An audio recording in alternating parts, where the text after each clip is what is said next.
एक बार प्रेम से बोलिए वृंदावन बिहारी लाल की जय। तो श्रोताओं, आइए गीता अध्याय 18 के 27वें श्लोक से लेकर 55 श्लोक तक की व्याख्या हिंदी में आप लोगों को बताऊंगा।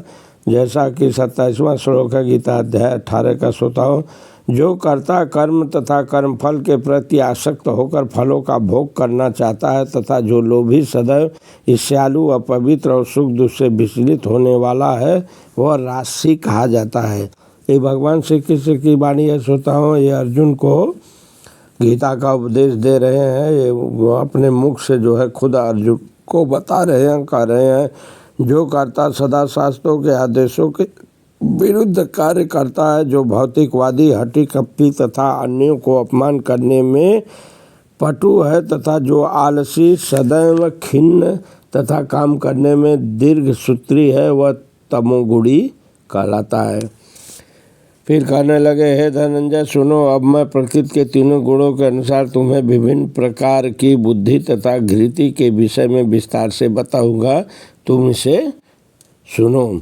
हे कृपा पुत्र, वह बुद्धि सतोगुणी है जिसके द्वारा मनुष्य जानता है कि क्या करनी है और क्या नहीं, किससे डरना चाहिए किससे नहीं, क्या बांधने वाला है और क्या मुक्ति देने वाला है।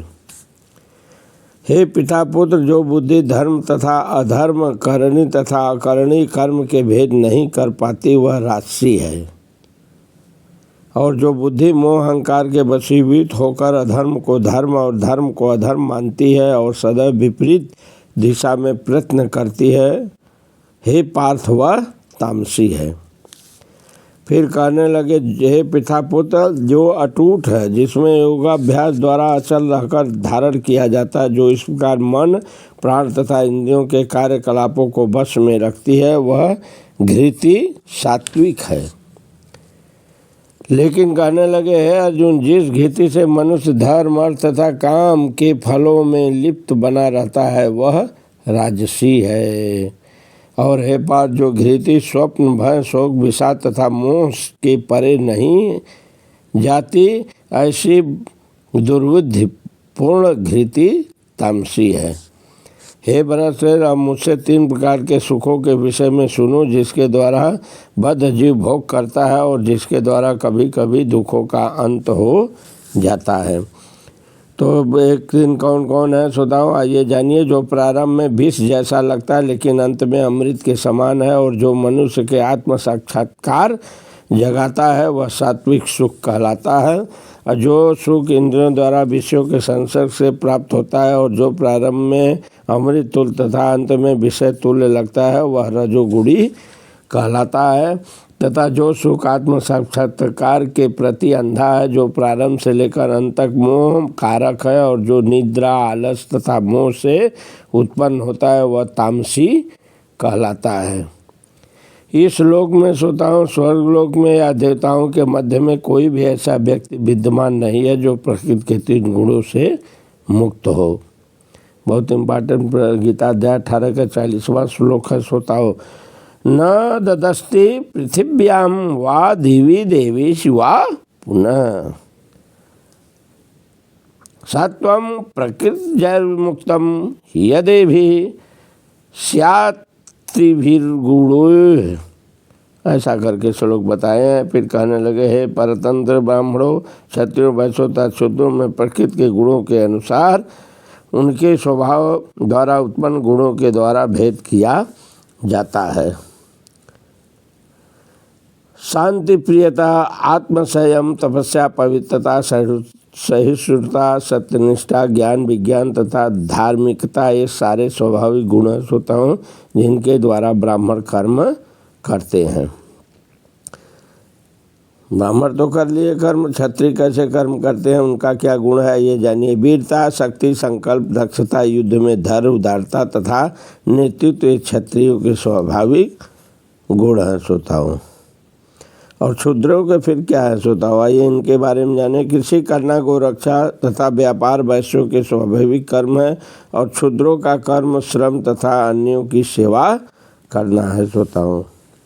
शूद्रों का कर्म है श्रोताओं श्रम तथा अन्यों की सेवा करना, और वैश्यों का है कृषि हुआ, जैसे गोरक्षा हुआ, व्यापार, ये वैश्यों का है स्वाभाविक कर्म।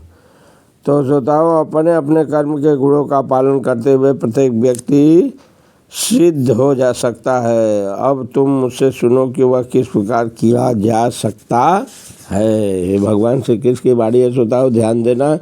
कहने लगे जो सभी प्राणियों का उद्गम है, सर्वव्यापी है, उस भगवान की उपासना करके मनुष्य अपना कर्म करते हुए पूर्णतया प्राप्त कर सकता है।